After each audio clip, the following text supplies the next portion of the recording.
तो नमस्ते, स्वागत है सभी का एक और वीडियो में। इस वीडियो में हम लोग देखने वाले हैं काफी सारे इंटरेस्टिंग मैप। देखोगे तो मजा आ जाएगी तुम लोग को। मतलब यूपीएससी तो पार, ठीक है। मच्छर, ओ हाँ, मच्छर से याद आया, पहला मैप होने वाला है। उससे पहले अगर सब्सक्राइब नहीं किया तो सब्सक्राइब कर देना, ठीक है। तुम लोग करते नहीं हो बिल्कुल भी। 83 सब्सक्राइबर्स हैं, हाँ नहीं तो 100 तक नहीं हुए। जल्दी ठोको लाइक बटन और सब्सक्राइब करो नीचे। पहला मैप होने वाला है कि कौन सा ब्लड ग्रुप सबसे ज्यादा कॉमन है पूरी दुनिया में। सबसे ज्यादा कॉमन ब्लड ग्रुप माना जाता है ओ पॉजिटिव, जो कि लगभग पूरी दुनिया में except for Europe, Pakistan, Bangladesh for some reason. हाँ, सबसे ज्यादा कॉमन ब्लड ग्रुप होने वाला है हम लोग का ओ पॉजिटिव, जो कि पूरे नॉर्थ अमेरिका, साउथ अमेरिका में भी है, अफ्रीका के लगभग ज्यादातर देशों में, बाकी तो नो डेटा अवेलेबल, और एशिया में भी प्रीटी मच सब जगह है। इंडिया के अंदर भी ओ पॉजिटिव सबसे ज्यादा कॉमन ब्लड ग्रुप है, लेकिन पाकिस्तान और बांग्लादेश के अंदर बी पॉजिटिव है, और यूरोप और रशिया के अंदर मोस्टली ए पॉजिटिव है। वैसे तुम लोग बताना तुम लोग का ब्लड ग्रुप क्या है, क्योंकि मेरे को भी जानना है। मैं सर्वे कर सकता हूँ ऑनलाइन। मेरा तो है बी पॉजिटिव, मैं पाकिस्तान से नहीं हूँ, ठीक है ना। वैसे एक और बात यह है कि इंडिया का सेकंड मोस्ट कॉमन या दुनिया का I think second most common blood group B positive है। भाई तुम लोग बताओ, तुम लोग क्या प्रोटीन ले रहे हो कि नहीं? क्योंकि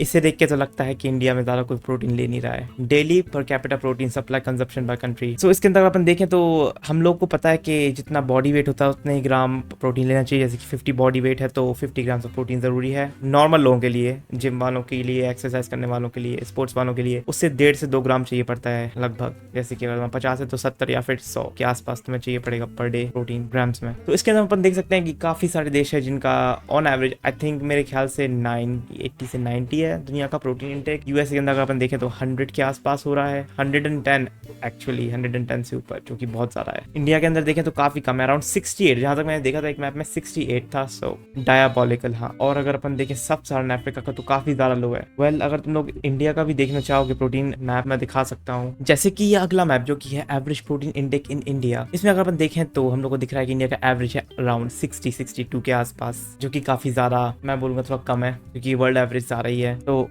इसके अंदर अपन एक चीज नोटिस कर सकते हैं कि जो नॉन वेजिटेरियन स्टेट ज्यादा हैं वो ज्यादा प्रोटीन डेफिशिएंट कैसे हो सकती है। वेल इसका आंसर अगर तुम लोगों को मैं दूं तो इसका मतलब इसलिए है, जो ईस्ट और सदर्न स्टेट्स हैं वो ज्यादातर डेयरी प्रोडक्ट कंज्यूम नहीं करती है, जैसे कि मिल्क, पनीर, दही, ये सब।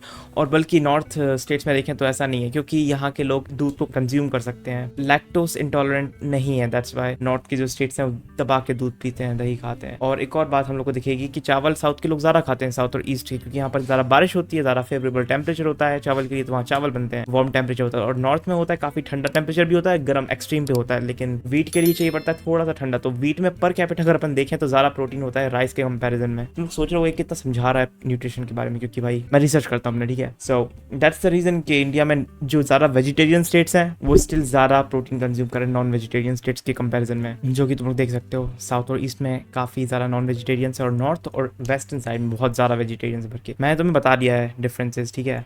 और हाँ, ये भी देख सकते हो तुम लोग के नॉर्थ और वेस्टर्न साइड ज्यादा वीट खाते हैं, क्योंकि वहाँ पर फेवरेबल टेम्परेचर और क्लाइमेट होता है उसके लिए। और साउथ और ईस्ट में राइस ज्यादा खाते हैं, राइस में थोड़ा सा कम प्रोटीन होता है पर कैपिटा वीट के कंपैरिजन में। और इन सब कारण की वजह से इंडिया का जो नॉर्थ और वेस्टर्न पार्ट है वो ज्यादा प्रोटीन वाली डाइट खाता है, थोड़ा सा प्रोटीन, ज्यादा नहीं। और हाँ, एक और बात भी है, जो इंडिया में नॉन वेज खाते हैं वो सिर्फ एक बार हफ्ते में खाते हैं, या फिर 2 बार, या फिर दिन में एक बार एक तंगड़ी खाते हैं। सो नॉन वेज सिर्फ नाम के ही है, वो काम के नहीं। है इसमें अगर अपन देखें तो सब सारा अफ्रीका काफी ज्यादा प्रोटीन डेफिशिएंट है, क्योंकि यहाँ के लोग काफी गरीब होते हैं, तो ये इनकम से भी रिलेटेड, जितने ज्यादा गरीब हो उतना कम प्रोटीन भी खाएंगे। साउथ ईस्ट एशिया काफी नॉर्मल है एवरेज, वियतनाम काफी है सरप्राइजिंगली, मंगोलिया बहुत ही ज्यादा हाई है, क्योंकि वहाँ का क्लाइमेट है, वहाँ जानवर ज्यादा खाते हैं आई थिंक। यूरोप भी काफी डार्क है।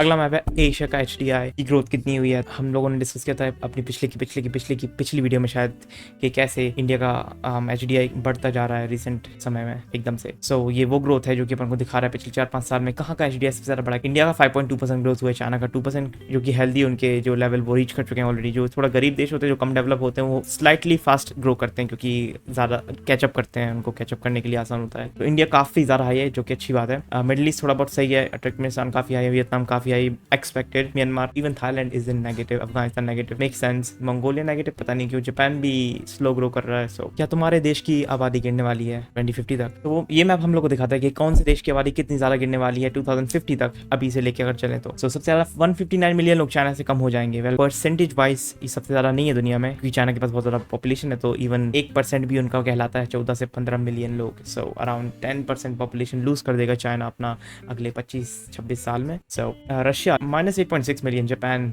-18 मिलियन, काफी आई थिंक परसेंटेज में शायद जापान, साउथ कोरिया और इटली भी काफी आई है, -7.4 मिलियन, जर्मनी -6.2 मिलियन, और south Korea -6.5 million. South Korea का तो क्रेज क्रेजी है फर्टिलिटी रेट। इंडिया का पॉपुलेशन पीक पे पहुंचेगा 2050 में और एक्सपेक्ट किया जा रहा है 2045 से 55 के बीच में इंडिया पीक पे पहुंचेगा और फिर डिक्लाइन होना शुरू हो जाएगा 2055। कोई कहता है एस्टिमेट 2060 से इंडिया का पॉपुलेशन गिरने लगेगा। सो अगर ये 2100 का डेटा होता तो इंडिया यहाँ पर चाइना के बाद सबसे ज्यादा पॉपुलेशन लूज कर चुका होता। Leading empires of 232 BC around 2230 40 50 years पहले कैसा दिखती थी हमारी दुनिया। जो सबसे बड़ी एम्पायर्स थी, जो सिविलाइज्ड एम्पायर्स थी, वो ये थी। दुनिया की सबसे ज्यादा ताकतवर और दुनिया की सबसे ज्यादा अमीर जो कि मौर्य एम्पायर थी उस टाइम पर, जो कि इंडिया का सबसे बड़ा एक्सटेंड माना जाता है अभी तक का, सबसे पावरफुल और सबसे ज्यादा डोमिनेंट एम्पायर। सिंथियन, ग्रीको बैक्टीरिया, मैंने इसके बारे में काफी पढ़ा है हिस्ट्री क्लास में। सेक्लूइड, ये भी पढ़ा है मैंने, काफी अटैक करते थे इंडिया को। और ये इजिप्ट का एम्पायर, चू डायनेस्टी एंड किन डायनेस्टी, काफी बढ़िया है, काफी ज्यादा इंटरेस्टिंग है मैप। इंडिया की पॉपुलेशन जो साइज में सिमिलर है पूरे अमेरिका और यूरोप को मिलाकर, लगभग 150 करोड़ लोग से भी ज्यादा। अगर तुम लोग पूरा यूरोपियन यूनियन मिला लो, पूरा का पूरा European union, not Europe exactly, European union, south America, north America मिला लो और एक तरफ इंडिया को रख दो, इंडिया की पॉपुलेशन फिर भी ज्यादा होने वाली है या फिर ऑलमोस्ट इक्वल होने वाली है। ये ब्लू पार्ट और ये रेड पार्ट, जो कि बताता है इंडिया बहुत ही बड़ी जगह है। उत्तर प्रदेश के पास अकेले ज्यादा पॉपुलेशन है ब्राजील, नाइजेरिया या पाकिस्तान से ज्यादा, नॉट कंबाइंड लेकिन समझ रहे हो individually. As a Brazil I can't even comprehend how Indians live. Well India जितनी डेंसिटी में रहता है उतनी डेंसिटी में south Korea, Netherlands, even Japan भी काफी हद तक सिमिलर पॉपुलेशन डेंसिटी है। So it's not about population density, it's more about infrastructure कितना अच्छा बनाए। अगर वो इंफ्रास्ट्रक्चर अच्छा है, इतने लोग इंडिया आराम से रख सकता है without even having traffic jams. जैसे कि जापान में अगर तुम देखोगे पॉलिसीज और इंफ्रास्ट्रक्चर की वजह से उनको प्रॉब्लम नहीं होती इतनी ज्यादा पॉपुलेशन डेंसिटी होने के बाद भी। Largest companies by each continent, अगर अफ्रीका के अंदर देखें तो नेस्पेरास, आई थिंक ये ऑयल कंपनी हो सकती है क्योंकि ऑयल का काफी चलता है। I think may be Nigerian हो या वेट, इट्स फिनटेक। फिनटेक मतलब यही फाइनेंशियल टेक वाली, $53 billion.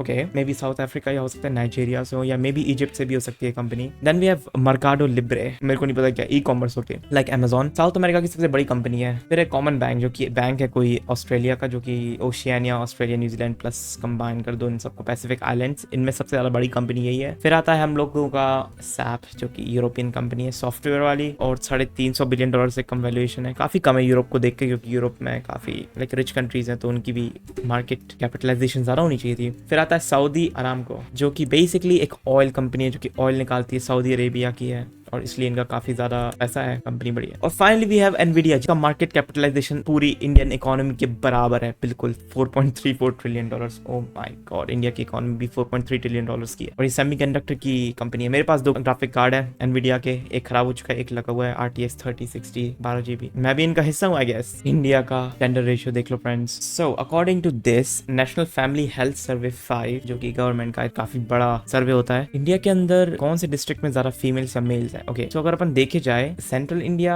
Northern India, western India में काफी ज्यादा मेल से compare to women, compare to females. Southern और ईस्ट इंडिया में काफी ज्यादा फीमेल्स है, इवन बिहार में। सो ये हम लोग को बताता है कि जहाँ ज्यादा पॉपुलेशन बूम हो रही है, इसका मतलब ये नहीं है कि वहाँ ज्यादा मेल्स होंगे, लेकिन it's may be more cultural I guess. और नॉर्थ ईस्ट में काफी मिक्स्ड है, but still I think female ज्यादा है नॉर्थ ईस्ट इंडिया में। माय गॉड, सिक्किम में ज्यादा मेल्स है, मे बी हो सकता है वहाँ इमिग्रेंट्स जाते हैं इसलिए ज्यादा मेल्स है। एक और चीज है, जो इमिग्रेंट्स या माइग्रेशन होती है स्टेट से दूसरे स्टेट जाते हैं, वो उसमें कैलकुलेट नहीं किया गया है, तो हो सकता है ये इसकी वजह से डेटा काफी इधर उधर हो रहा हो। सो हम लोग देखेंगे gender ratio in India at birth. Birth basically ये बताता है कि जिस टाइम पे पैदा हुए हैं वहाँ का करंट जेंडर रेशियो क्या है। So it's not take migration into account. I think इसके अंदर देखिए काफी ज्यादा इक्वल इश है, ऐसा लग नहीं रहा है देखने में कि ज्यादा फीमेल्स है साउथ में या फिर ईस्ट में, या फिर इट्स वेरी इक्वली बैलेंस्ड। अब ये प्रोबेबली हो सकता है इसलिए क्योंकि जो फीमेल्स होती है वो ऑन एवरेज 3 से 4 साल ज्यादा जीती हैं मेल के कंपैरिजन में, इसलिए जब वो पैदा होती हैं तो काफी इक्वल रहता है। लेकिन जब तक अपन ओल्ड एज में पहुंचते हैं तब तक क्या होता है हम लोग को पता है, जब तक लड़के जल्दी मर जाते हैं ऑन एवरेज। सो 3-4 साल का गैप रह जाता है, फीमेल ज्यादा बच जाती हैं। जहाँ ज्यादा फीमेल्स है वो बेसिकली ओल्डर फीमेल्स है, और जहाँ ज्यादा यंग पॉपुलेशन है वहां पर ज्यादातर मेल पॉपुलेशन है। और बिहार को अगर देखें अपन तो बिहार में ज्यादा यंग पॉपुलेशन बहुत ज्यादा है और